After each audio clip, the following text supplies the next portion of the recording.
Indian airlines का विमान IC-814 hijack हुआ था। मेरे साथ मेरे गेस्ट होंगे श्री अनिल शर्मा जी, जो उस टाइम पे उस विमान के अंदर केबिन क्रू के हेड थे। So what's your take on the way the administration was shown in the web series? So that means we had multiple hijacking episodes? Of course. I mean, in fact, it took Mr. Doval to say on stage with the research done by Anil Sharma. 16 episodes हुए थे from 1971 to 1994. One day you're 10% terrified, next day you're 25% terrified, and then slowly you give up, you know. Any moment sympathize with the terrorists and their cause? Not at all.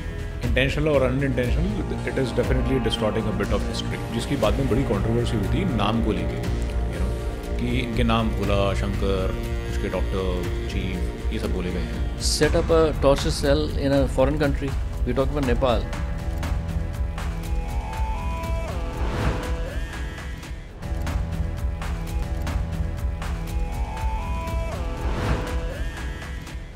Hello friends, welcome back to revelations with Manas ji.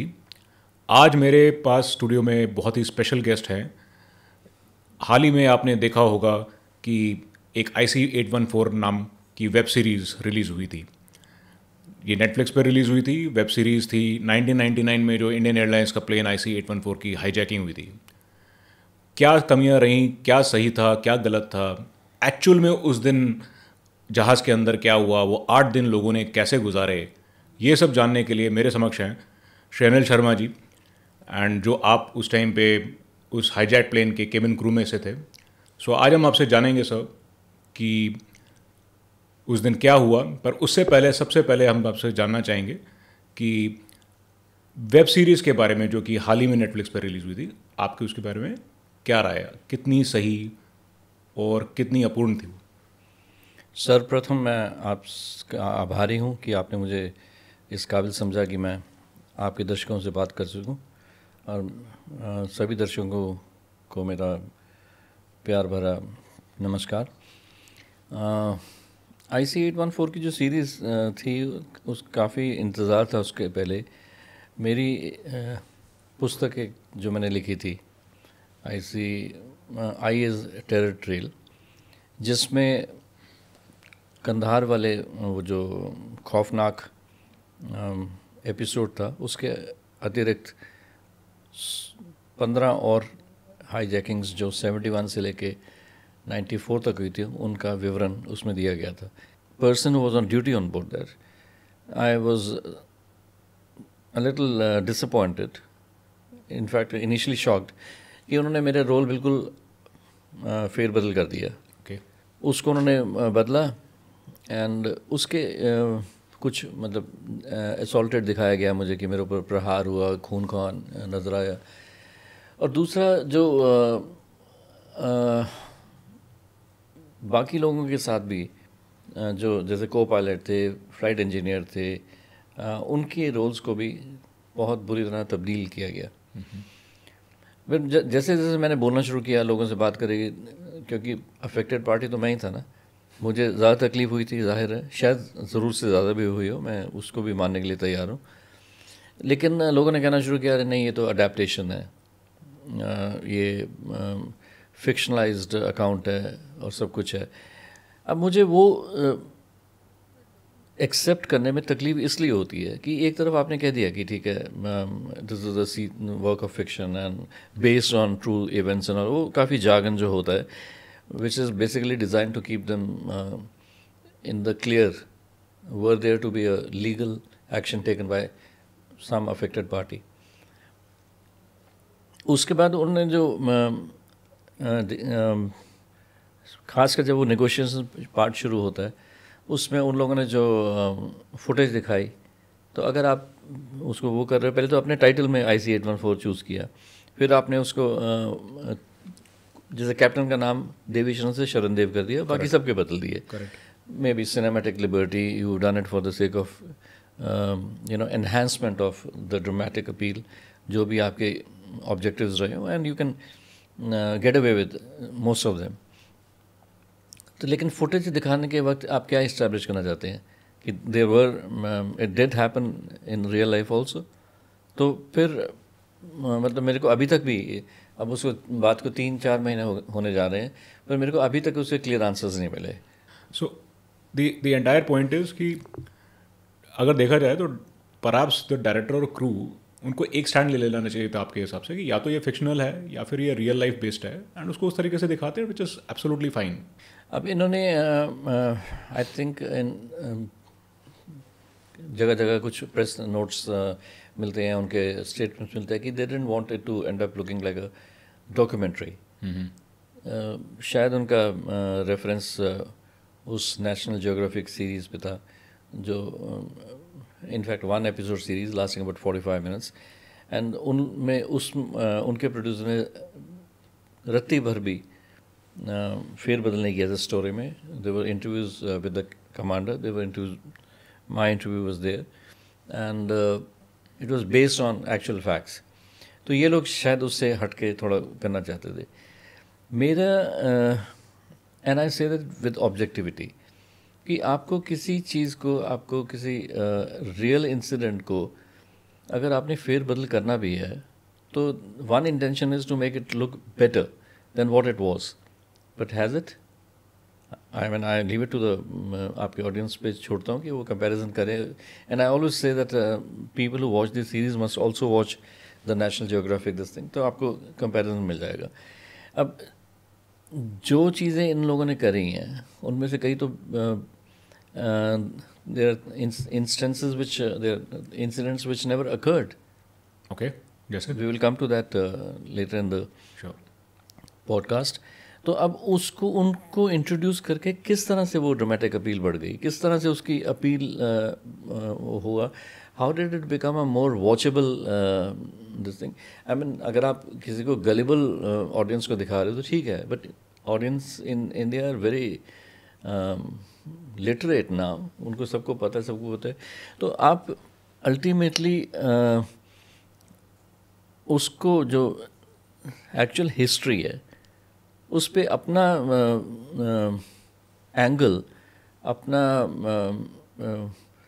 Point of view, if I may use that word, super impose करके आप audience के mind colour कर रहे हैं, मे well become the reference point.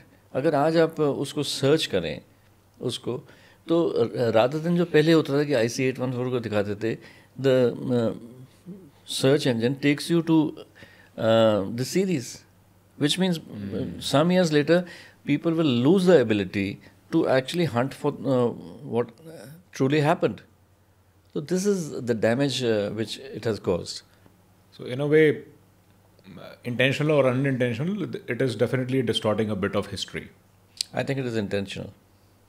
Okay. And आपने जैसे बताया कि कई चीज़ें थी जो उसमें दिखाई थी जो हुई नहीं थी, एंड अब आप कह रहे हैं कि इंटेंशनल थी। Why do you think it was intentional?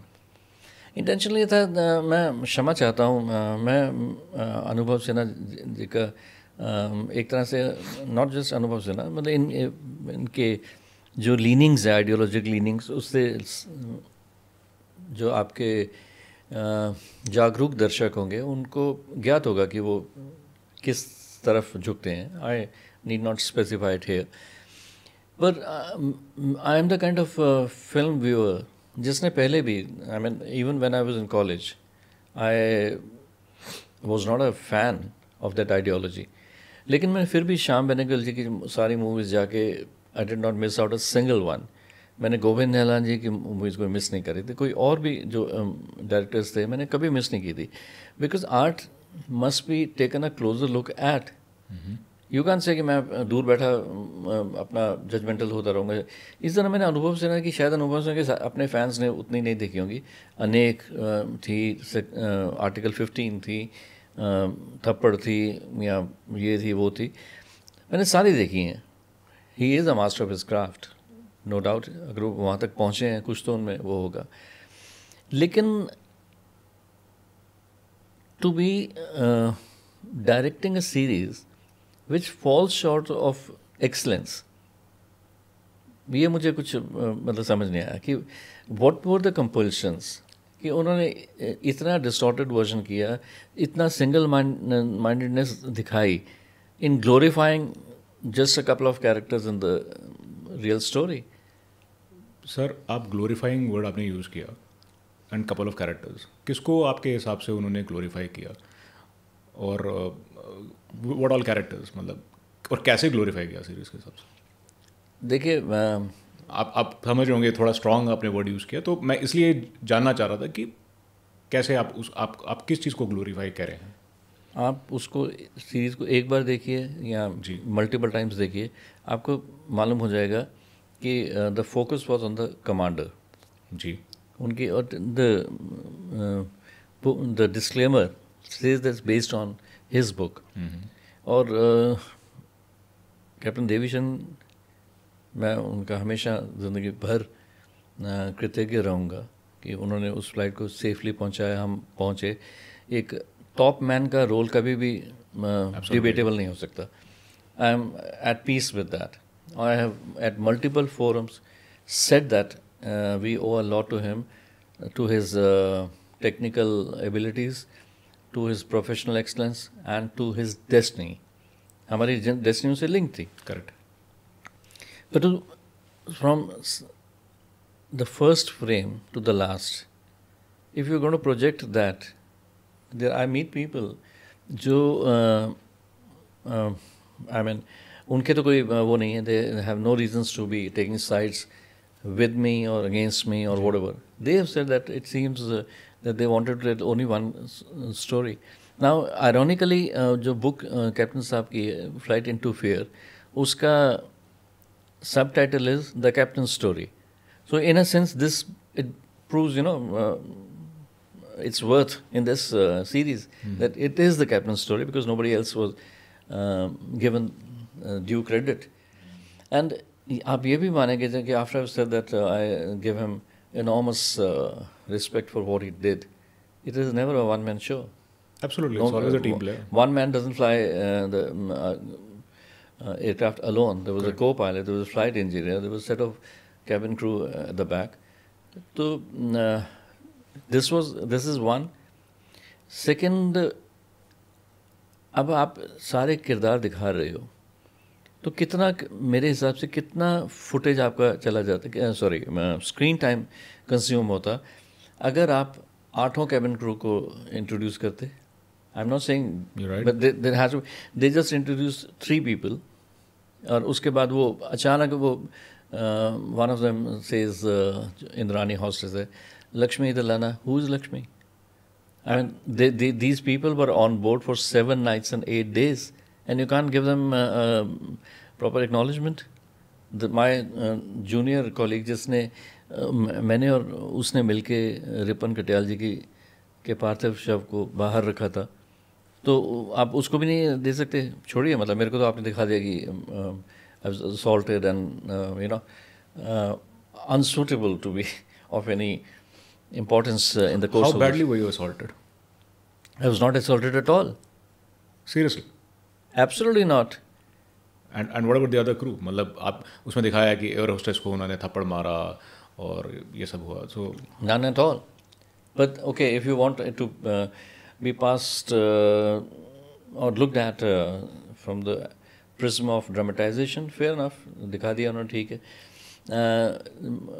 जिस मैं अपने मेल कॉलीग की बात कर रहा हूँ, सतीश, उसको असॉल्ट किया था उन्होंने. Okay. They slapped him here and they pushed him a couple of times and they were rough with him. They used to order him about.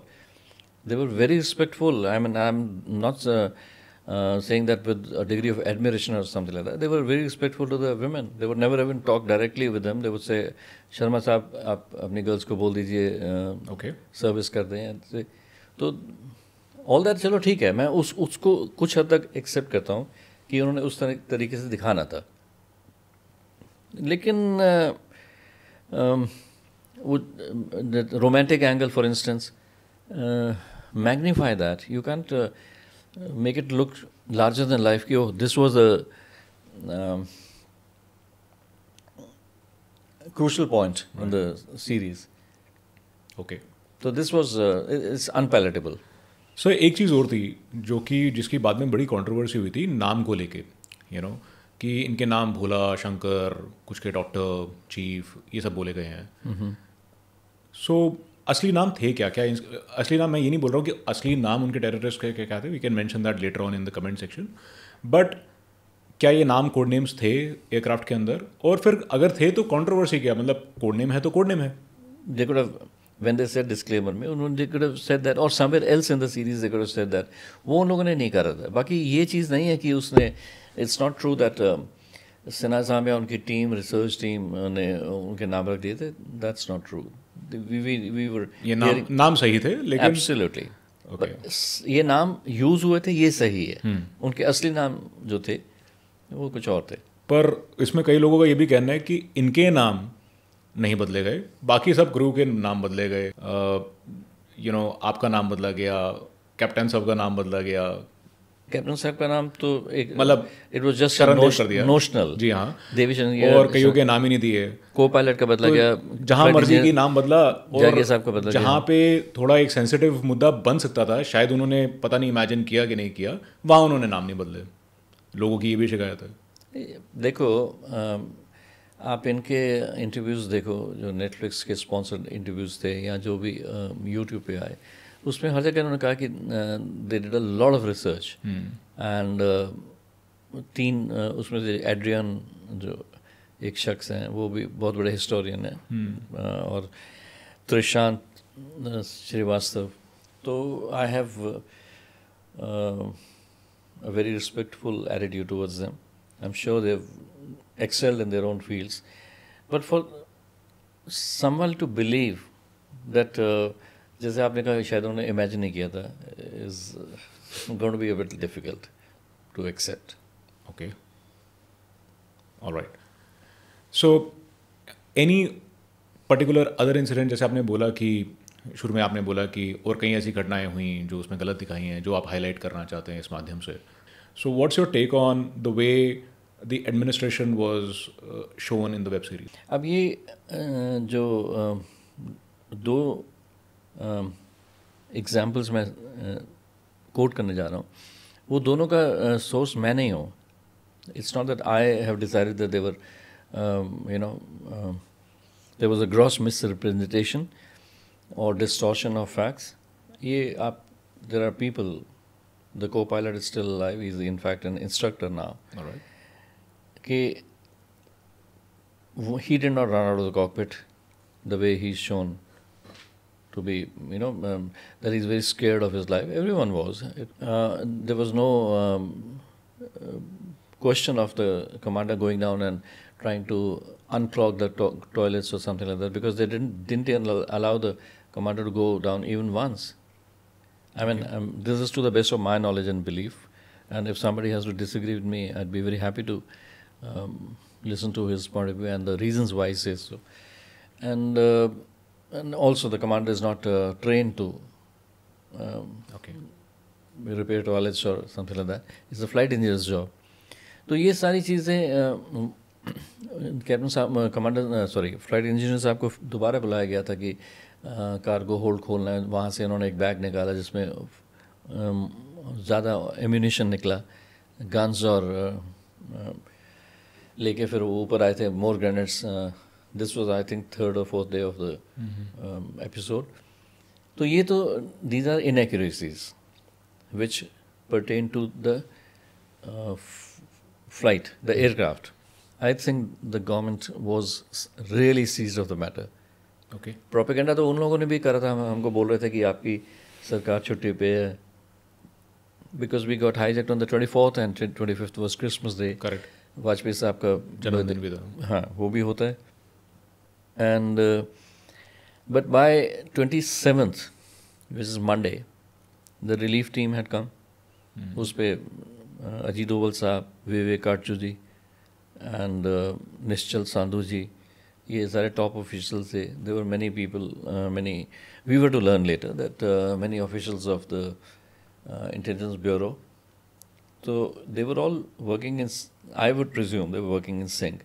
रही एलिगेशंस की जो बात, जो हमारे भी सुनने में तभी आया कि वहाँ पे एक टॉर्चर सेल था नेपाल में, तो this has been denied by mister A.S. Dulat, जो रॉ चीफ रह चुके हैं. Okay. He said, and this is in an interview with Rahul Kamal of India Today.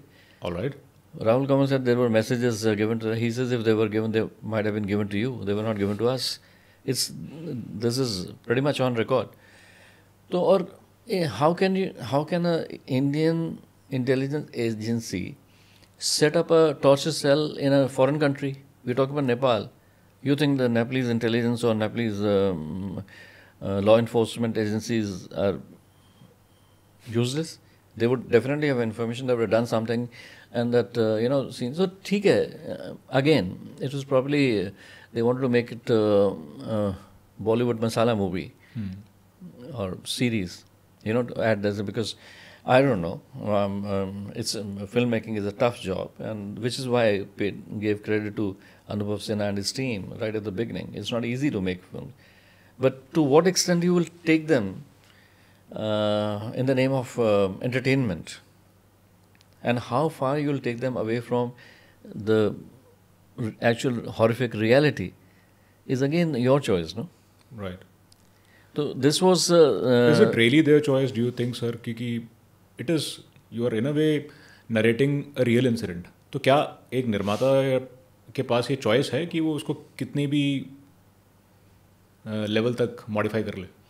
वो चॉइस उसके बाद इसलिए ना कि डिपेंड्स अब they also had a chance to make a terrific movie, something which everyone admired. They probably wanted to earn money. अब वो they are celebrating the success of it. I'm very happy if they are. I have nothing to. There is not even a trace of jealousy or discomfort in my mind. I'm very happy for them. Good luck.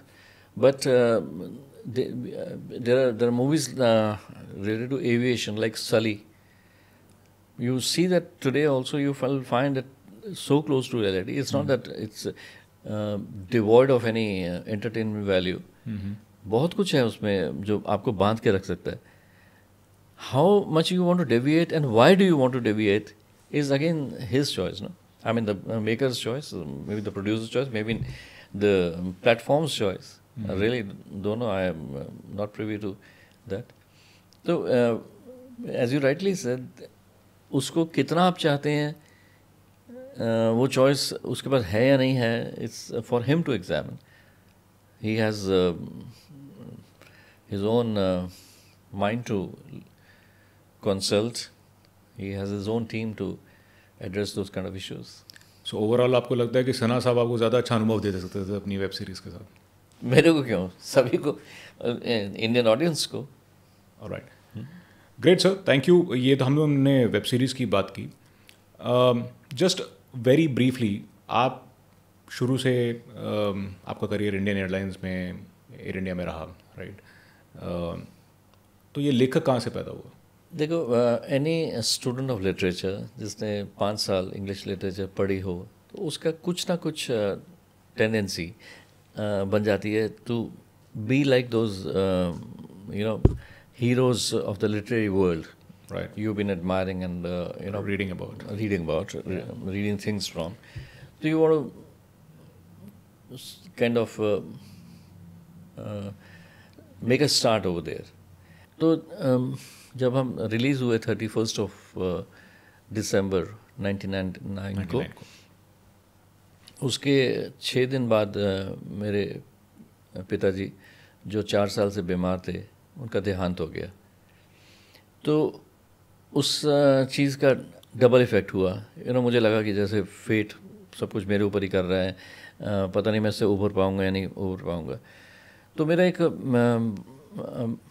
बड़े अच्छे मित्र हैं साकेत प्रकाश, उनकी एक printing press Noida में है. उसका उन्होंने एक ही मेड अ फोरे इनटू पब्लिशिंग. ओके. तो उन्होंने कहा कि अनिल लिख ले, I can also introduce you to certain publishers in Bombay who would like to publish your book. पर हकीकत यह है कि I couldn't get my thoughts together. मुझे लगता नहीं था कि मैं इतना जस्टिस कर चुका. Probably I didn't subconsciously I didn't want to relive the whole thing, and probably I had not matured matured enough to be considering myself and delivering as a writer. तो उसके बात आई गई हो गई. This was January. Then I met him again in July 2000 and he is Saket ने दोबारा बोला, I met him at a friend's marriage कि अनिल लिख ले, anything can be a turning point. तो I asked him, turning point for you? He said I won't say no. So this was a platform that I got, Okay. from which one could progress. That here is a guy who would be keen to publish my book. I didn't have the confidence to approach the big wigs and say that okay, will you be game or something like that. तो हमने शुरू किया. तो करते करते मेरे को मन में आया कि why write about myself. 6-7 महीने बीत चुके थे, एक्सटेंसिव मीडिया कवरेज हुई थी, लोगों को पूरी कहानी मालूम थी. एंड तो ऐसा कि कुछ क्यों ना किया जाए कि जो लोगों को नहीं पता. Okay. तो मैंने एक और अपने मेरे सीनियर कॉलीग हैं mister Ramani, very intelligent fellow. He knows about 8-9 languages and blessed with a terrific memory. तो मैंने उनको बोला कि अन्ना मैं एक किताब लिखना चाहता हूँ जिसमें मैं ये मेंशन कर रहा था. ही से देखो हम एक ट्रांजिट पॉइंट पे थे विद इन इंडिया. तो अभी रिटर्न फ्लाइट अनाउंस होनी, तो उन्होंने मेंशन करना शुरू किया कि ये 1971 में ये हुआ था, उसमें ये क्रू थे. He gave me sketchy details. Sir sorry, आप 1971 की बात कर रहे हैं, तो इसका मतलब इंडियन ये एयरलाइंस की हाईजैकिंग तब से शुरू हो गई थी? The first hijacking happened in 1971. And when you say first, so that means we had multiple hijacking episode? Of course, I come to that. Okay. तो उन्होंने मेरे को बताना शुरू किया. तो मैंने एक डायरी निकाली. The world wasn't that technologically advanced at that time. Pen paper निकाल के उस शुरू कर दिया. फिर धीरे धीरे लोगों से बात करना शुरू करा. तो पता चला कि इंफॉर्मेशन गैदर करने के लिए I am very sad to mention here that even in offices of the government of the airline, where this information was supposed to be properly enumerated, this wasn't the case. In some cases, the episode just wasn't mentioned. What information, sir? About who the crew were, Okay. Who the hijackers were. It's not on record or documented. Some were, some weren't. Okay. Most weren't. Okay, let's put it like that. Most weren't. Fortunately for me, जब ये शुरू किया, I mean, in fact, it took Mr. Doval to say on stage that the research done by Anil Sharma. मैं उससे पहले तो ये सोचता कि it's just one thing, I didn't even have that word in mind कि research कर रहा हूँ. But as a fact finding कह लीजिए, मैं लोगों से मिलता था या कुछ करता, ढूंढता था उनको. तो पता चला कि 16 एपिसोड्स हुए थे from 1971 to 1994. 16 episode of hijacking जिनमें इंडियन एयरलाइंस का एयरक्राफ्ट इन्वॉल्व थे. सो आप ये कह रहे हैं टारगेटेड थे. सो आप ये कह रहे हैं कि IC-814 से पहले इंडियन एयरलाइंस के 16 बारी हवाई जहाज को टारगेट किया गया और उन्हें हाईजैक किया गया. जी, या अटेम्प्ट कह लीजिए या प्रॉपर है. And this is what you are saying, जैसे आपने दोवल साहब का मेंशन किया कि ये इन्होंने भी इस बात को एक्नॉलेज किया कि इतने एपिसोड्स हुए हैं जो आपने जस्ट अभी मेंशन किया, right? 16 incidents of hijack. And how, I mean, it may sound थोड़ा सा अजीब सवाल, but how serious were they? Is there a common pattern? Let me first say that उन 16 में से हम 15 एपिसोड्स के बारे में इंफॉर्मेशन गेन कर पाए थे. And this is authentic information because at least one crew member of every flight was traced down and spoken to. Minimum one. All right. In some cases, there were 5-6 people, or all cabin crew, Okay. all cockpit crew of that particular flight. Common pattern, to answer that question of yours, was to gain publicity. Let's not forget that up to the early 90s, I think, I don't have the name, the dates in mind offhand, that when these private airlines started coming in, East West I, Modi Luft आई, और आई, उससे पहले the only airline, domestic airline, was Indian Airlines. And anything, अब अभी तक ये चीज़ बदली नहीं गई है. थोड़ा दुख के साथ भी मैं कहता हूँ कि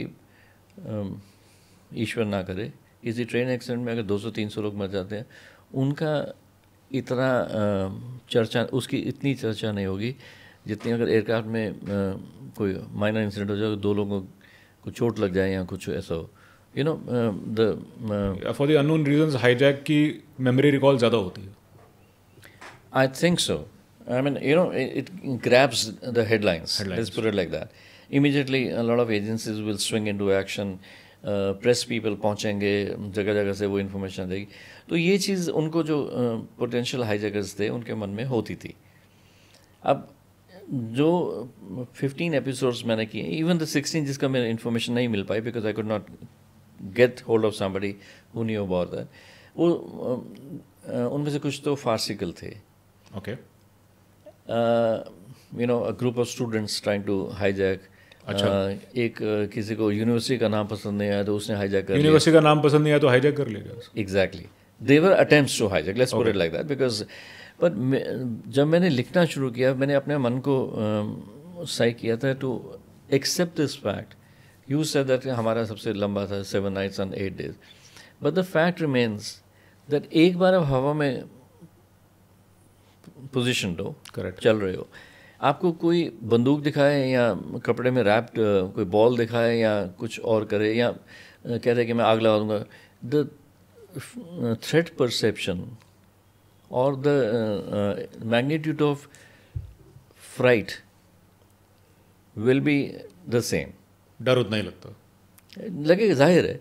अब जैसे इसमें कंधार के केस में हमें जब उन्होंने करा तो मेरी फर्स्ट थॉट्स ये थी कि जो लॉन्गेस्ट हाईजैक आज से पहले हुई थी that lasted a day and a half. भाई हमारा भी यही होगा कि 1-1.5 दिन. हमें नहीं पता था कि वो इतने तैयार हो के आए कि उनके लिए 7 दिन कुछ नहीं थे.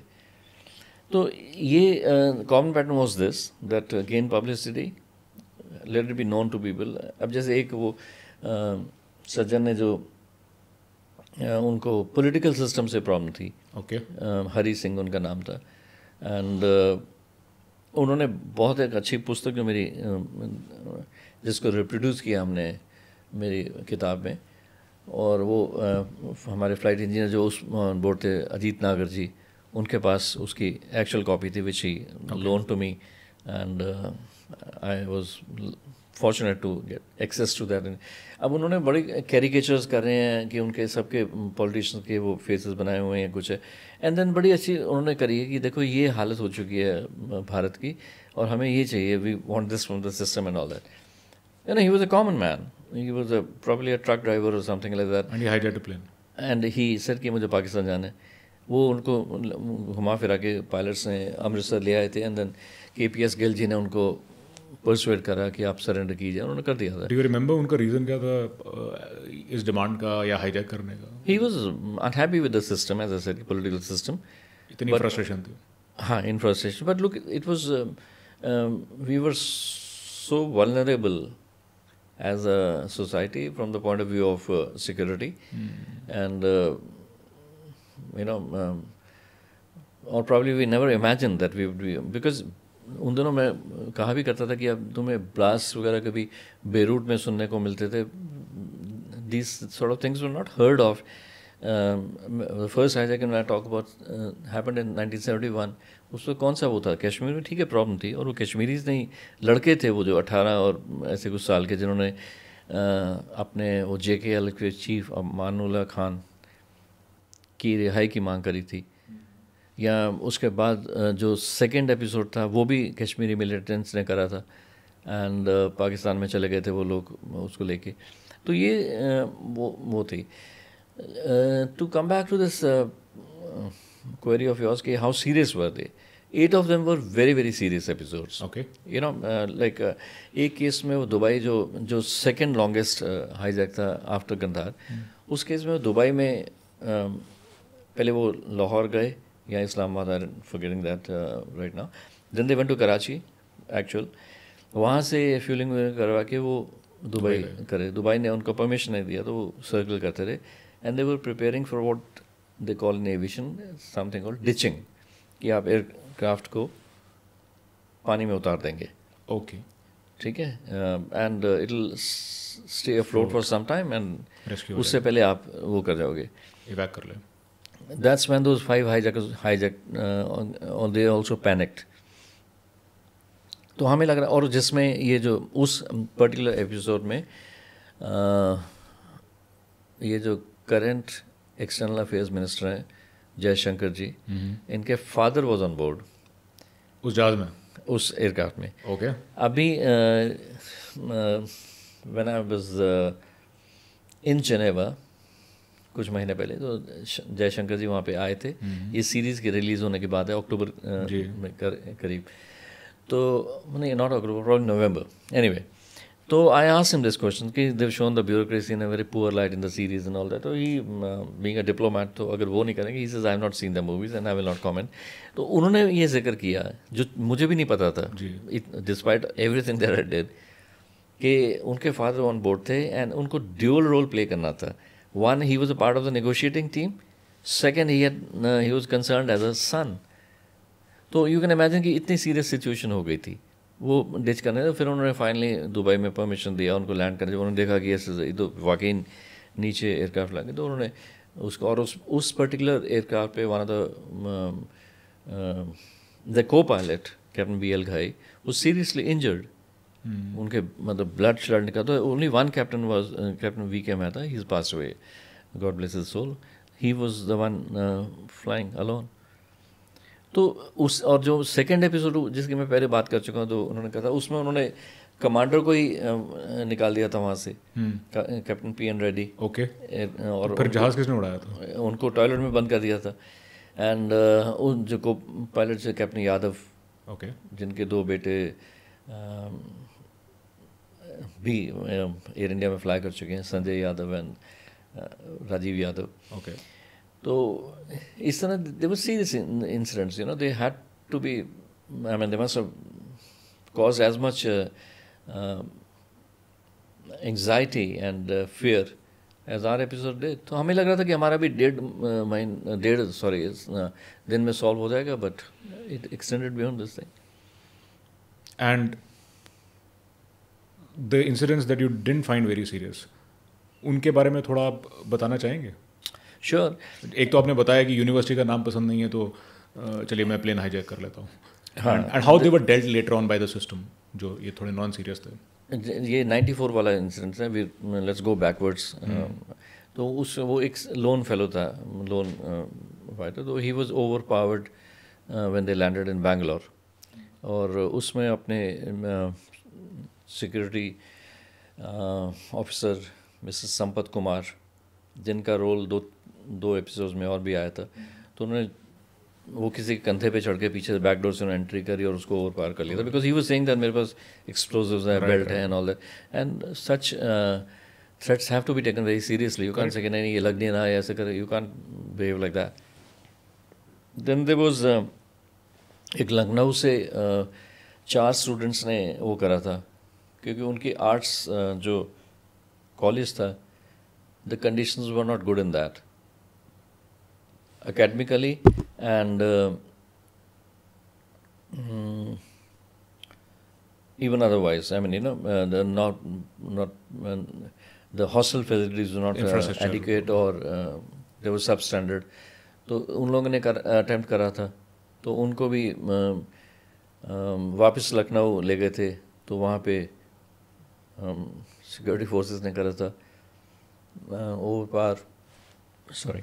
And then there was one वो उसको नॉन सीरियस नहीं कह सकते, पर उसने आप ये देख लो उसके पास क्या था. वो इस्लामाबाद ले जाने की, पाकिस्तान ले जाने की बात कर रहे थे. उस एयरक्राफ्ट में बर्ड हिट हो गया था, तो खून वून सारा उस कॉकपिट नज़र आ रहा था. तो he also panicked. Then he was over powered and he had only a ball with him.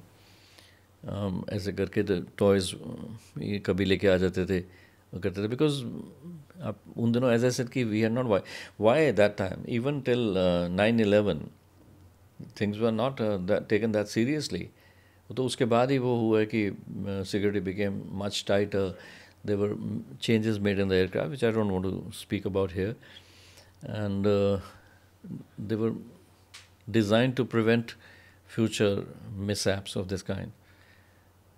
तो you could say उसमें at least 3-4 episode एक must talk about that. 78 में एक incident जो हुआ था, there were two people who, whether they were or they were not, they were, of course, there's evidence in the press that they were known to the Congress Party's high command, and they had hijacked a plane from Varanasi. Okay. So when after it took off from Varanasi, and तो उनका वो था कि Shah commission जो हुई थी 77 में, new dispensation है टेकन ओवर, कि उनके जो केसेस हैं इंदिरा गांधी जी के खिलाफ वो विड्रॉ किए जाएं, you know their kind of things. अब वो आम नहीं थे, उनके पास एक टॉय गन या जो भी था वो था, but it was enough to cause lot of uproar to the people on ground, to air traffic controllers, to security agencies. So none of them can be taken non-seriously in that sense. Right, sir. So we spoke about, as far as the web series is there, हमने आपकी book के बारे में, और we took a brief about an incident जो हमें पता ही नहीं है कि 16 बारी हाईजैक हमारी एयरलाइंस और हो चुकी थी पास में. But you know that the book was finally released in 2014. Doval साहब ने खुद रिलीज़ करी थी. वहीं से हम लोगों को एक you get an insight into the kind of person he was. मतलब उनका आज देख लीजिए, वो नेशनल सिक्योरिटी एडवाइज़र हैं, पर उनका कितना ह्यूमिलिटी था. That I was the first time author, self publisher. उन्होंने पूछा भी था किताब बेचोगे कैसे, but by the grace of God, ईश्वर का पता है कि वो जितने भी हमारे फर्स्ट वो थी वो सारी they were sold out, and thanks to Amazon as well. और उसके बाद अब खैर किंडल पे अवेलेबल है उसका digital version. So those who have missed to read the book, we will give the link in the comment section and you can definitely refer to it. So Anil sir, coming to the D-Day 24 दिसंबर 1999, flight का वातावरण क्या था? Aircraft के कुछ issues थे, operational issues, and हमारी flight delayed थी by about a couple of hours. तो ऐसा कुछ नहीं था, लग रहा था कि शाम तक, नॉर्मली हम लोग अच्छे टाइम पे 4-4:30 बजे वापस आ जाया करते थे. हमने लगा कुछ टाइम मेकअप कर लेंगे. मेरे अतिरिक्त, मैंने दिल्ली से ज्वाइन किया था, मेरे अतिरिक्त जितने भी 7 कैबिन क्रू थे और एंटायर कॉकपिट क्रू, वो कैप्टन देवी शरण और फ्लाइट इंजीनियर जागिया साहब, ये दोनों दिल्ली बेस के थे. को पायलट उन दोनों के कैप्टन राजेंद्र, वो हैदराबाद के थे. तो कैप्टन राजेंद्र और वो 7 कैबिन क्रू, वो तो हैदराबाद से थे. ये कैप्टन देवी शरण और जागिया साहब ये नाइट स्टॉप करके वापस आ रहे थे जी. तो मैं अकेला दिल्ली से ज्वाइन करने वाला था. तो वो लोग नेचुरली सुबह से उठे हुए थे, थोड़े थके से थे, बट नॉर्मल फ्लाइट थी. अच्छे ब्रिलियंट क्रू, आई वुड से. बिल्कुल नहीं लग रहा था कि वो थे, दे वर लाइवली, दे वर एनर्जेटिक. तो हम पहुँचे काठमांडू, एंड कैप्टन ने कहा भी मुझे फटाफट चाहिए, नहीं तो सनसेट के बाद वहाँ पे टेक ऑफ और लैंडिंग से रिस्ट्रिक्ट हो जाते थे या बंद हो जाते थे. तो फटाफट वो क्लीनिंग स्टाफ ने साफ़ किया और हम लोग टेक ऑफ कर गए. तो मुझे याद है कि उसके टेक ऑफ के बाद मैं, क्योंकि सीने मोस्ट था, तो एक जेंटलमैन बैठे थे 7th रो पे. तो उन्होंने 2-3 बार देखा और उन्होंने स्माइल किया. तो मैंने पूछा, मैंने कहा हैव यू मेट बिफोर? कहता नहीं, मैं इसलिए स्माइल कर रहा हूँ कि आप सीनियर मोस्ट होके भी काम कर रहे हैं. मैंने कहा हमारे यहाँ ऐसा नहीं होता, मतलब every person has to work, we work as a team. तो ये सब था. उससे हमें नहीं पता था कि उसमें 5 काफ़ी खूंखार से आतंकवादी बैठे हैं. तो उसके बाद मैं, यूजुअली होता ही है कि मुझे पता था वो सुबह से चलेंगे, तो मैंने सोचा कि सर्विस चली रही थी, कैप्टन से पूछ लें कि आपको चाहिए लैंडिंग से पहले. तो उन्होंने कहा कि लेट्स हैव सम टी. तो वो देख के मैं वापस आ रहा था, तो सामने से एक सज्जन, इन्होंने मॉन्की कैप पहनी हुई थी, उनके सिर्फ ग्लासेस नज़र आ रहे थे, एंड उन्होंने एक पिस्टल उनके पास थी। उन्होंने कहा हम तैयारा टेक ओवर कर रहे हैं। उर्दू वर्ड है तैयारा, मीन्स एयरक्राफ्ट, विमान, जहाज़, जो भी अच्छा, कहते हैं। तैयारा। हाँ, ओके। वो टेक ओवर कर रहे हैं हमारी आप। तो उसने ऐसे करा तो मैंने यूं करा, एंड आपको विश्वास हुआ कि ये कुछ अलग हो रहा है, कि आपको रियलाइज़ ही नहीं हुआ उस टाइम पे जब आप? हाँ, मुझे लगा कि it's not as serious as it would turn out to be. तो मेरे जैसे कहते हैं ना, विद रिफ्लेक्सेस, मेरा हाथ बढ़ा उसके इंटरकॉम की तरफ कि मैं कैप्टन को इन्फॉर्म कर दूं। तो उन्होंने कहा कि हमारी आपसे कोई दुश्मनी नहीं है, आप भी होशियारी मत दिखाइए।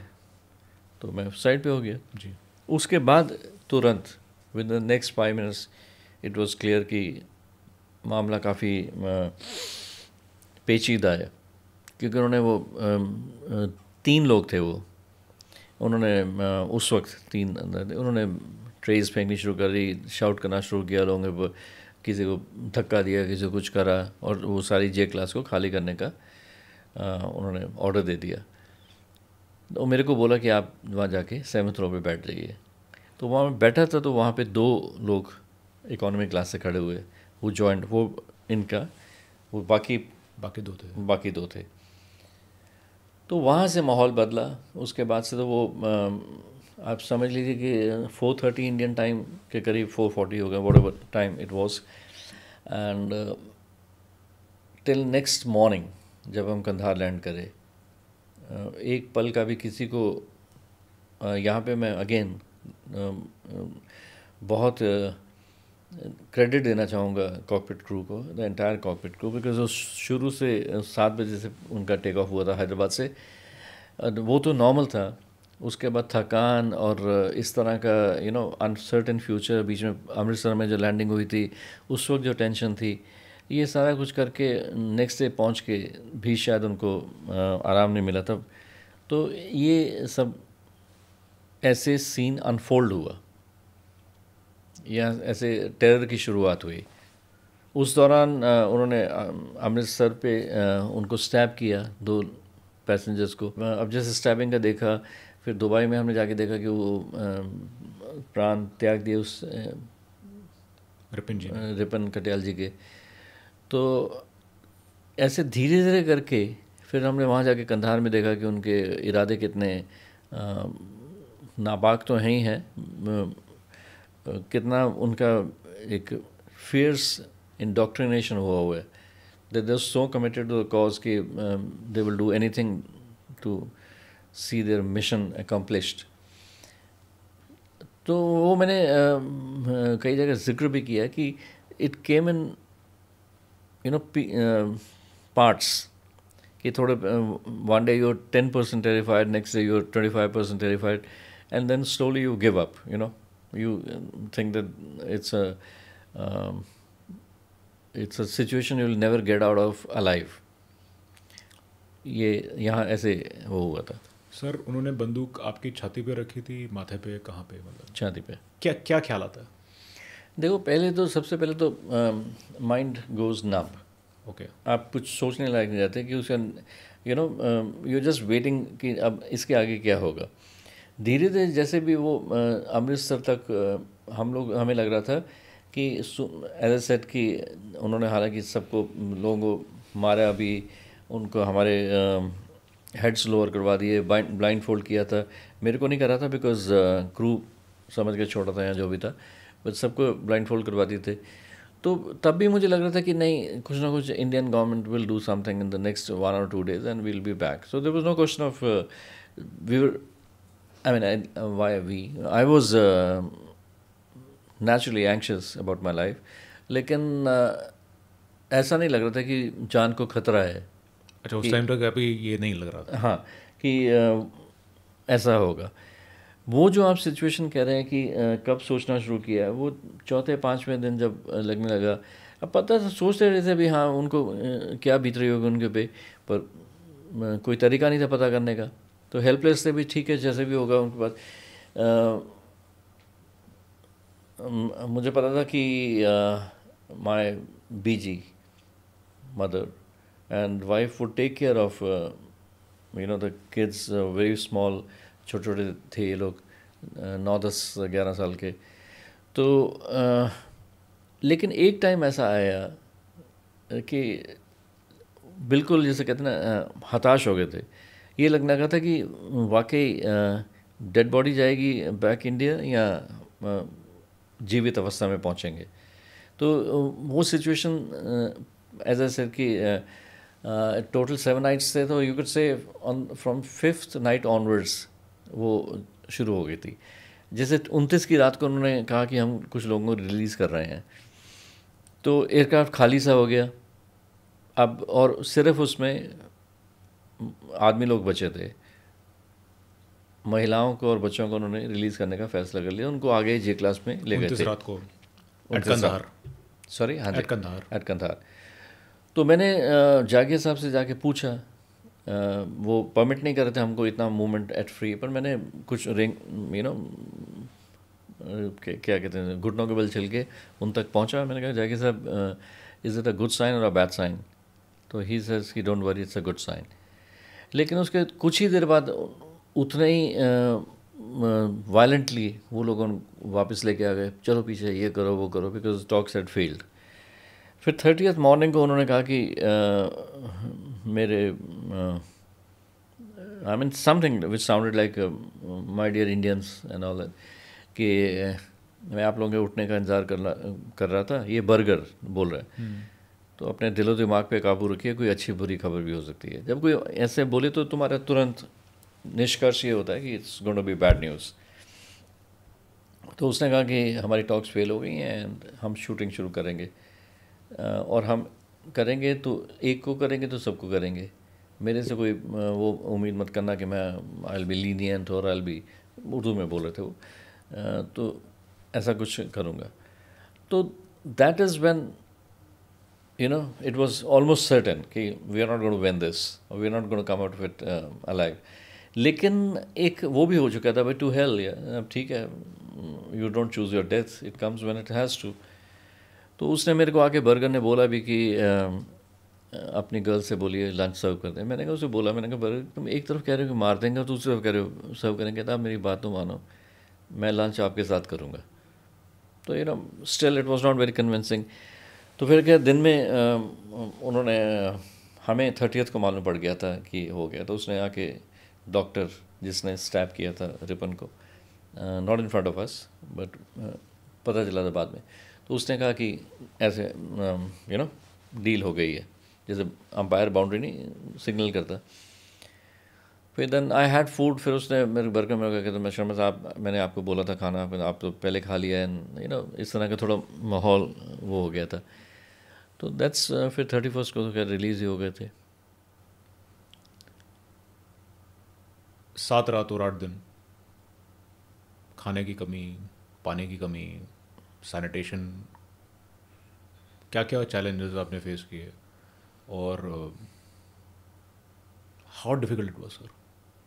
what was really tough? I mean, I know everything was tough, but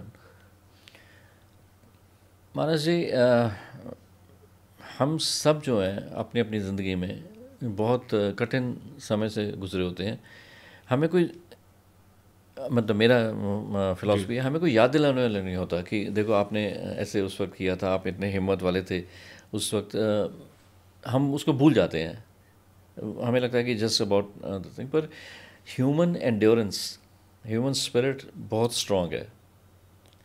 आप ये देखो कि हमारे जो फ़ौजी भाई हैं जो उन पे सरहदों पे खड़े होते हैं, उनको कई के दिन बर्फ़ में खड़े रहना पड़ता है, कुछ नॉर्मल लाइफ नहीं होता, but they are still surviving happy. तो पहली रात तो काफ़ी लोग, बिकॉज जिस वक्त इन लोगों ने अनाउंस किया कि वो हाईजैक कर रहे हैं, काफ़ी लोग अपना खाना खा रहे थे, which means they didn't get anything for the next you could say 15-16 hours तक उनका वो हो चुका था, but nobody was dying of starvation. और उसके बाद भी वहाँ पहुँचने के बाद कंधार की ऐसा नहीं उन्होंने कहा कि आइए बूफे लग गया है या कुछ है. They just gave us some tea and biscuits उसके बाद खाना जो आता था वेजिटेरियंस के लिए बहुत मुश्किल था। वो Afghanistan predominantly non vegetarian country of non vegetarians and तो and here I must give credit to the girls because they were not letting my self and उसको सतीश जो मेरा जूनियर कॉलीग था उसको तो फिर भी उठा लेते थे, मेरे को नहीं उठने दे रहे थे वो for some reason. And the girls were doing the major part of the work. उन लोगों ने पहले जब इन्होंने ऑर्डर किया था कि सारा सामान जो है ओवरहेड से हटा के उसमें रख के आओ जे क्लास में, the girls who did that. So sir, क्या आप केबिन क्रू के बारे में थोड़ा जस्ट टू एक्नॉलेज देम बताना चाहेंगे? हाउ मेनी वर देयर, उनके नाम, if it is okay? Yes certainly.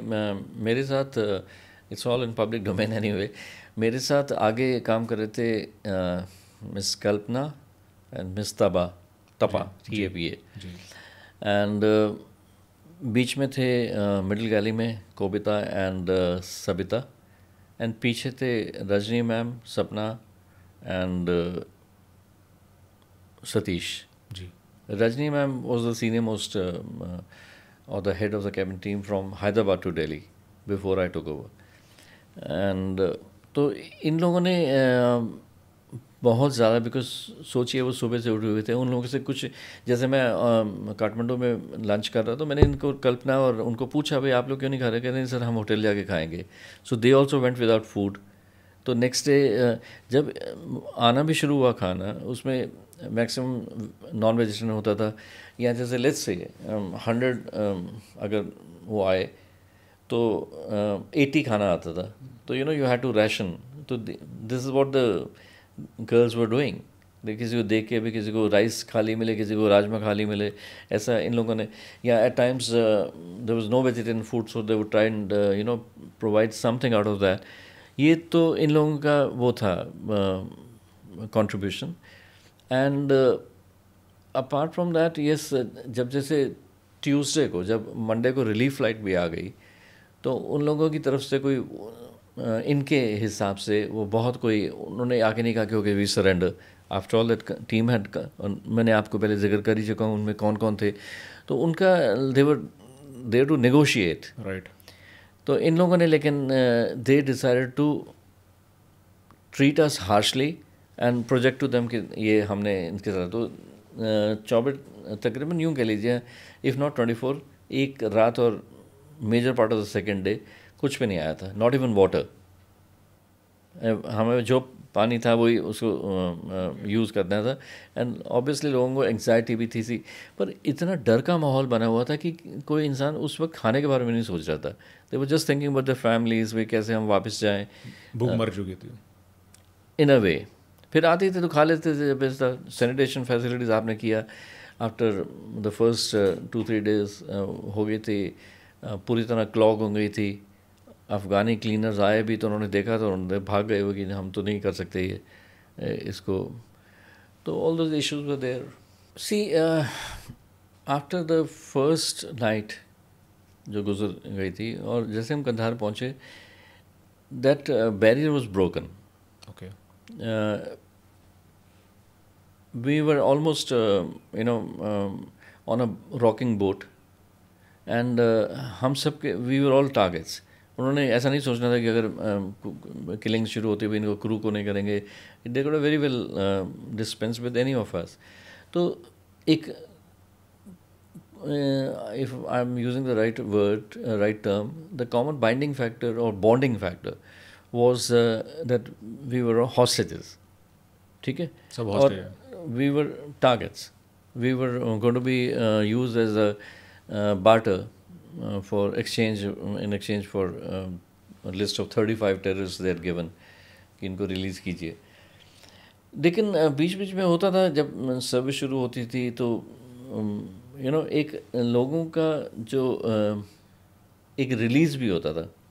जैसे मुझे याद है कि एक सज्जन ने कहा कि आप पानी नहीं दे रहे, तो मैंने कहा शॉर्टेज है, हमको शौक तो नहीं है। तो उसने पलट के कहा मुझे भी तो शौक नहीं है पीने का, that kind of. But it was not him versus me personally, it was who else could he get that out of. इस सिचुएशन में इतने कुछ लोग somebody some may have been patients of blood pressure और sugar and all that, तो उनके mind fluctuation कुछ होता है, इसके लिए बने ही नहीं थे इस माहौल से डील करने के लिए, ऐसी सिचुएशन से डील करने के लिए. तो उसके बाद देयर वाज अनदर डे कि हमने वो फ्रूट्स सर्व कर रहे थे और मैं भी घूम रहा था उन one of the days when I was allowed to or could do. तो there is very sweet gentleman from Bangalore, mister Bhatt. उन्होंने कहा शर्मा साहब you are not being fair to me and आप डिस्क्रिमिनेट कर रहे हैं and all that, sudden outburst.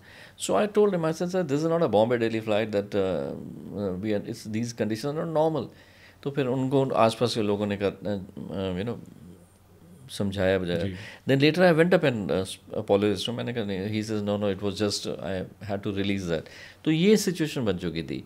The people would often ask us कि कुछ प्रोग्रेस हुई, कुछ बात हुई. The actual information was being taken by the commander. उनको बताते थे भी आज ये हुआ है, वो हो रहा है, थोड़ी बहुत फिल्टर होकर हमारे तक आती थी. वो पैसेंजर्स को बता रहे थे कैप्टन साहब, और उन्होंने कहा भी तभी तगड़े रहना कुछ लोगों को.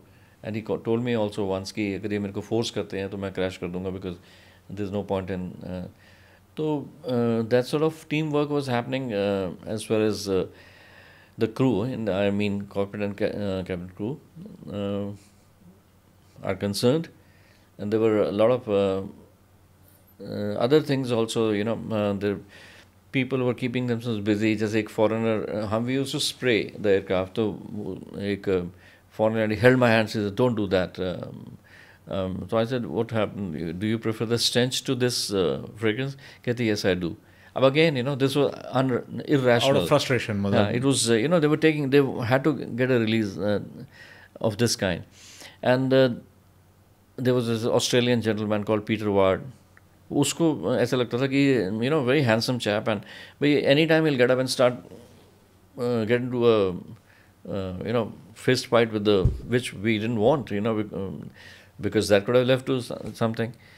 But we also had some very cool, calm, composed people. One of them I must mention is a gentleman called R. Parthasarthi from Bangalore. He was the director Southeast Asia of Gillette India, Gillette company that time. So I would always find him, writing down something, jotting. I later asked him, so he said I used to write Ram Sharanam, what do you call that, and some hymns and all that. And he would, whenever he exchanged glances, he would be smiling. Then there was a guy called Sandeep sitting to the left of me, जिसको मैंने पहली बार पूछा, when it's actually लगने लगा कि ये मामला बहुत ख़तरनाक हो रहा है कि do you think we'll survive? तो उसने 15 सेकंड सोच के कहता yes we will. So that then there was this family of Nethanis. अब जो रिपन कटियाल की जो widow, I mean not that time, I mean it was not known that to her. तो उनको अरुण नेथानी, उनकी मिसेस अलका, उनकी बेटी, they were looking after her, Kanika, if I remember the name correctly. Then there were उनके brother Rajesh Nethani, ex Navy chap, merchant Navy. So he used to maintain a logbook. He was writing down points की ऐसे हुआ, in which I used in my book later, because it gave me some kind of a broad outline to develop from. और उनकी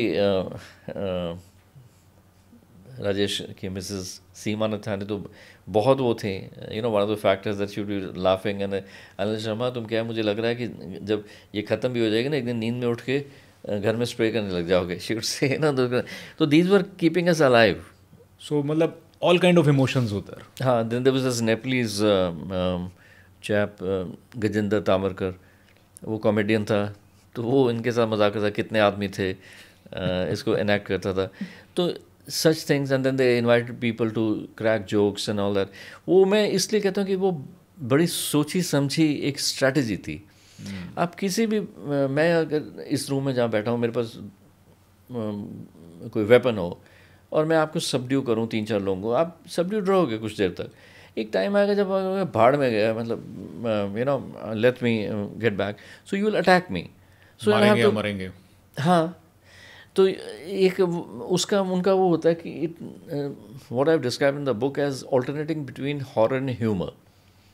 तो वो बुलाते थे लोगों को, ये जोक्स सुनाइए या ऐसे करिए ताकि थोड़ा नॉर्मलाइज हो, पर डीप विद इन उनका बहुत ज़्यादा वो एक डू और डाई मिशन था।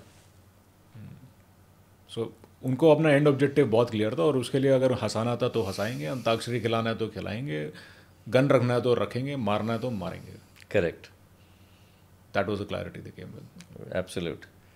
उन्होंने कहा भी था कि लोग बीच में बैठ के वो बात करता था, वही डॉक्टर जिसने रिपुंजय को स्टैप किया था, कि हमने अगर उड़ाना होता तो एयरक्राफ्ट तो रिमोटली भी उड़ा सकते। करेक्ट। तो this was their level of training, rehearsal, commitment, and it was a very well planned conspiracy and unfortunately well executed. I mean, they won hands down, no doubt about it. But I was still not. We were caught unawares, and but we learned from that. And आज हमारी security very well managed by Central Industrial Security Force. It might interest some of your viewers to know that उन दोनों government privatise कर रही थी काफ़ी PSUs को, तो एक टाइम आया था कि इनको डिसबैंड करने का सोच रहे थे। Okay. And then somebody or a set of people came up with this idea, let's debut them at the airports, and they've done a remarkable job. It's you can keep complaining कि वो बड़ा slow होता है, ये होता है, वो होता है, but that's very subjective.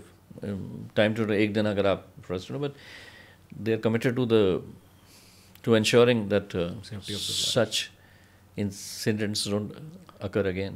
Were there any breakdown points? I did. जो आपने पूछा कि पहले कि कब आपको लगने लगा था थ्रेट टू लाइफ, तो एक तो जब उन्होंने मेरे को फ्रिस्क किया था,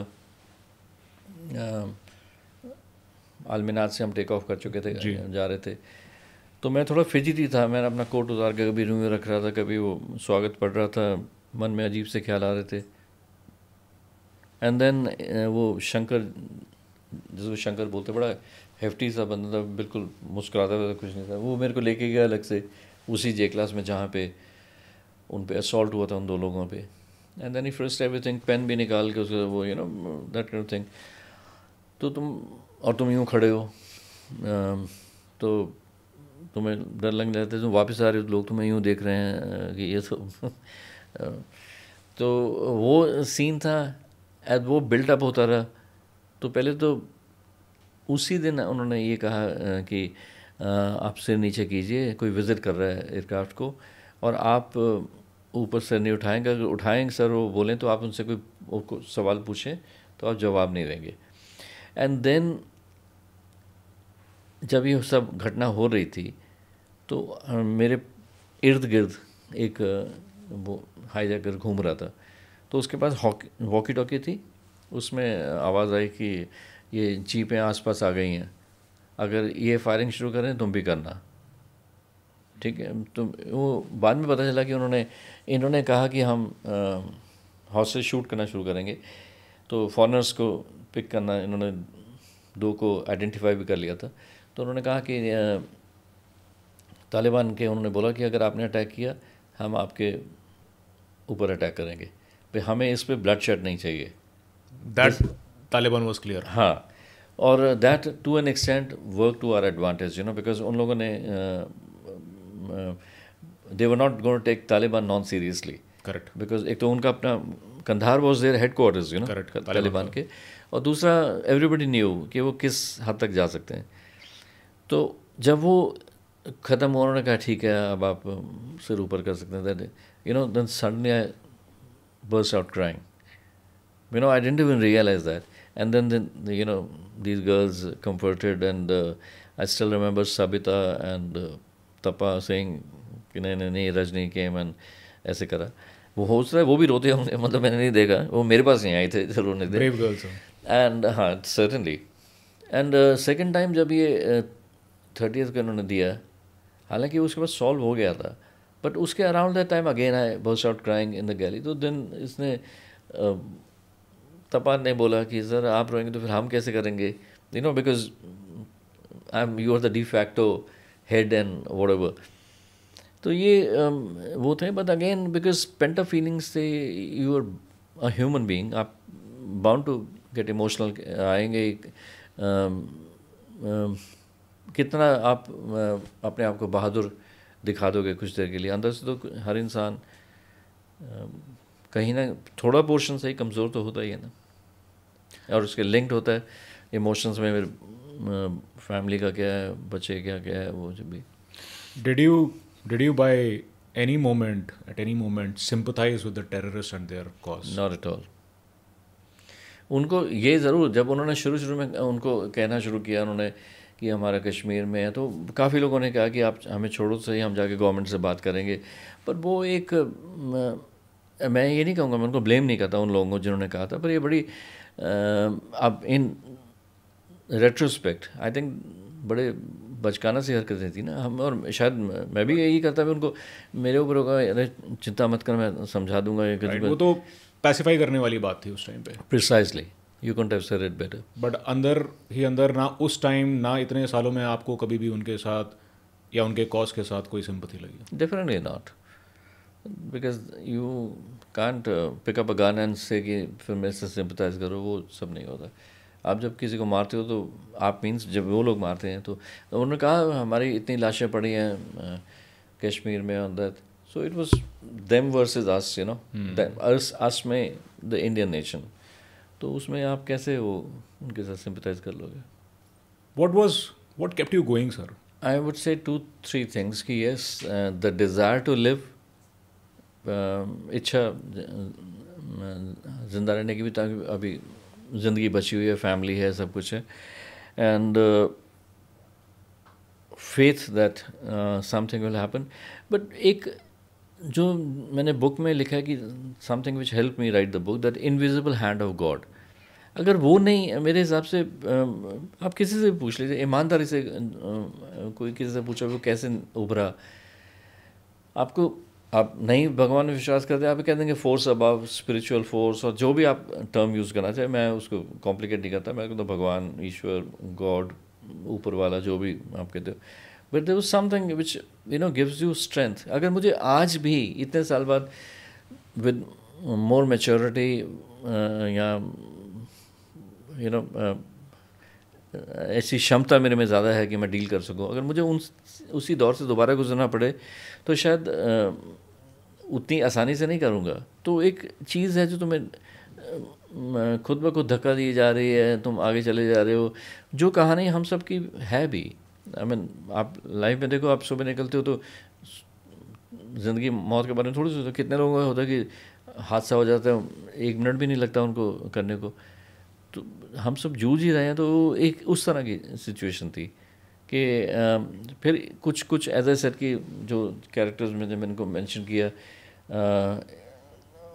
और भी मैं उनके नाम अभी याद नहीं आ रहे, जो भी people who seem stronger than me, आप उनकी तरफ देखते थे कि हाँ अगर ये हैं तो हैं, या जाएंगे तो सभी जाएंगे. But frankly something as I said, वो कुछ एक. So faith and environment makes a lot of difference. Not environment so much, because environment was hostile. No, I meant to say environments in a sense, जिन लोगों से आप वहाँ पे प्रेरणा ले रहे थे. The surroundings, yeah, right? Immediate surroundings, है ना? Immediate surroundings, positive vibes जिनसे आपको आ रही थी. That makes a lot of difference. बिल्कुल. तो वो चीज़ वो थी. Also element of faith in the Indian government that they would do something. We didn't know that high-level team had come to investigate. Negotiate, and but I knew that they would do something. Sir, आपने उसके बाद भी fly किया कुछ साल? Certainly, full decade almost. क्या उसके बाद की फ्लाइट्स आपके लिए सिमिलर रहती थी एक्सपीरियंस की? आप बहुत ही ज़्यादा चौकन्ने या चीज़ें हॉन्ट करती थी? Were your days and nights without the nightmare that you had during those 8 days? Initial days after my father expired, ज़रूर वो था कि अचानक उठ जाना और अपनी मिसेस को बोलना कि वो आ रहे हैं, ऐसे कर रहे हैं, कुछ दिन, बट फॉर्चुनेटली बहुत दिन नहीं लास्ट किया था वो. एंड 2-3 महीने बाद फ्लाई भी करना शुरू कर दिया था मैंने. I went on long leave after my father pass away. And तो आप जो कह रहे हैं कि कभी कभी होता था एयरक्राफ्ट में कोई एक अजीबोगरीब अगर इंसान आ गया, वो इधर झांक रहा है, ड्रेस्ड अप अजीब से है, तो तुम्हारा दिमाग चलना शुरू करता कि are we in for another surprise और समथिंग लाइक दैट. और फिर वो 9/11 हुआ, उससे और भी ज़्यादा हुआ कि something worse can happen. But there was no escape, there was no going away. That I was मेरी वही एक जॉब थी. एंड शायद मुझे परमात्मा ने इतना स्ट्रॉन्ग भी बनाया कि कभी ऐसा नहीं, डर की वजह से भागने को मन नहीं करता था कहीं. When I quit because of other reasons, not because I was scared or... You came over that phase and then you decided to leave by choice. Certainly. Nice. So at the hindsight, 25 साल हो गए इस बात को. आपके 2 बेटे हैं, आपके कुछ फैमिली मेम्बर्स आर्मी में भी सर्व करते हैं. इजाज़त हो तो एक थोड़ा सा सवाल पूछना चाहूँगा. Sure. आपके 2 बेटे हैं. सोचिए, एक इंडियन आर्मी में बड़ी मेहनत से मौलाना मसूद अज़हर को कैप्चर करता है जान पे खेल के, और दूसरा बेटा IC-814 हाईजैकिंग में अंदर सर्व कर रहा है. निर्णय आपको लेना है, कौन क्या करेंगे, और जो हुआ क्या वो सही हुआ? बड़ा ट्रिकी क्वेश्चन है मानसी. एंड अगर मैं इसको थोड़ा विस्तार से इसके ऊपर अपने विचार रखूं कि there were 150 odd passengers hostages जो अभी भी कंधार में थे, उन 150 को मरते हुए देखना, बिकॉज ये तय है कि उन लोगों ने कुछ ना कुछ वो करना ही था. they were fully prepared. हाँ, RDX उनके आप जानते हैं कि कितना एमिनेशन उनके पास था, क्योंकि उनके लिए सुसाइड कर लेना कोई मुश्किल बात नहीं थी. तो किसी भी गवर्नमेंट के लिए वो हैंडल करना मुश्किल होता. जो गवर्नमेंट को हैंडल करना पड़ा मसूद के रिलीज़ के बाद, वो भी कोई कम कठिन नहीं था. पार्लियामेंट पे अटैक हुआ, उसके बाद कितने 26/11 हुआ, 26/11 हुआ, पुलवामा हुआ. हाँ, इन लोगों ने जो करा है, अगेन वी लॉस्ट टेरिबली. मतलब दुख होता है. वो बंदे जैसे आर्मी के वो ट्रेन बंदे थे जिनके पुलवामा का आपने वो करा, CRPF 40 लोग. हाँ, तो उसके वो एक्सेप्ट कर लेना भी बहुत मुश्किल है. मैं सिक्योर हूँ आज, तो मैं शायद मेरे लिए ईजी हो गया, नहीं गवर्नमेंट को नहीं छोड़ना चाहिए था. उस वक्त आप उन फैमिलीज़ का सोचिए जो बर्बाद हो जाती उनके. रियली मतलब शायद मैं उस काबिल नहीं हूँ इसके चीज़ को पिन पॉइंट कर सकूँ कि नहीं government must not negotiate. Countries हैं इसराइल वगैरह, वो दे विल नॉट, उन्होंने कीमतें चुकाई भी हैं. उनके अपने पॉलिटिशियंस के बच्चे पेरिश हुए हैं उसमें, बिकॉज उनका सर्वाइवल है. अगर ऐसी भी स्पिरिट हमारे अंदर आ जाए तो आई थिंक बिकॉज ज़िंदगी मौत अगर हम ये मानते हैं कि ऊपर वाले के हाथ में है, तो फिर ये भी एक्सेप्ट करना पड़ेगा कि कुछ ऐसे अप्रिय घटनाएं हो सकती हैं जिससे आपके एक नुकसान हो जाए, कुछ हो जाए. बट आई थिंक मेरे को लगता तो नहीं कि ऐसा कभी होगा आगे, दोबारा ऐसी सिचुएशन आएगी. But yes, negotiating with such people to release such hardcore. There are also questions आप पूछ सकते हैं भी उसको मौलाना अज़हर को इन्होंने क्यों नहीं वो करा. Why was he not tried properly? उसको क्यों नहीं सेंटेंस दी गई, death sentence, I mean for whatever he had already done. But these are things really cannot comment upon. The governments of the day know better. So at the end of the day, there's no winner in this situation. It's always really a tough decision. Isn't. But as a nation, we should be united in a common policy. Certainly, no two ways about it. Great, sir. So, sir, such a journey, not something that should happen to anyone. आप इससे बाहर कैसे आए? What resulted? What made you change, कि पुराना baggage आप पास का पीछे रखें और आगे बढ़ें? And also what's your suggestion for people, citizens of the country, youngsters, क्योंकि प्रॉब्लम्स तो आती रहती हैं. How do take the battle called life? See as I told you कि मेरे एक चैलेंज वो जो जिसमें से मैं गुजरा था उसका ट्रॉमा. सेकंड, जब मेरे पिताजी गुजर गए तो वो पीरियड बहुत टफ था एंड बीच में नाइटमेयर्स आते थे. और जैसे जैसे लाइफ थोड़ी सी नॉर्मल होने लगी तो मैंने अपनी मिसेस को एक दिन बोला कि आप ऐसे स्नैप क्यों करते रहते हो मेरी बात बात पे, भाई do you know what I went through. उसने एकदम पलट के कहा do you know what I went through, और मेरे पास उसका जवाब नहीं था. उसके बाद मैंने ये चीज़ किसी को एक अच्छे मित्र थे थोड़े मुझसे बड़े, मिस्टर चैटर्जी, उनको कहा तो उन्होंने कहा कि never believe that your grief was greater than theirs.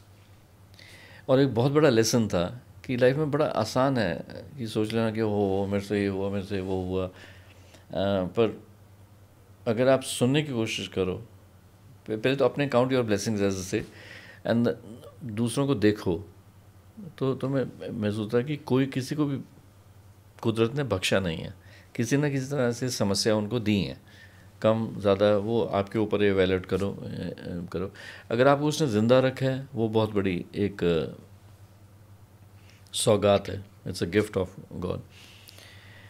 तो उसके बाद जब मैंने ये बुक लिखनी शुरू करी तो this was one of the reasons कि मेरे को लगा कि रादर देन मैं सोचूं कि वो मेरे से जो लॉन्गेस्ट हाईजैक था, मुझसे बदतर हालत किसकी हुई होगी, very easy to start believing that. दूसरा, आप जाके सुनो. अब जब मैं उनसे लोगों से मिल रहा था जो पहले वाले हाइजिंग थे, कईयों ने कहा कि अरे आपके साथ क्या हुआ था जो हमारे साथ हुआ था. अब हकीकत है कि इट्स नॉट ट्रू, लेकिन अब उसके मन में तो इसका मतलब अभी भी वो कहीं पे स्कार था ना, जो उस इंसिडेंट ने छोड़ा था. तो फिर मैंने रियलाइज़ किया कि stop believing, as I said कि thanks to my wife and thanks to this God given wisdom कि दूसरों के साथ गड़बड़ होता है.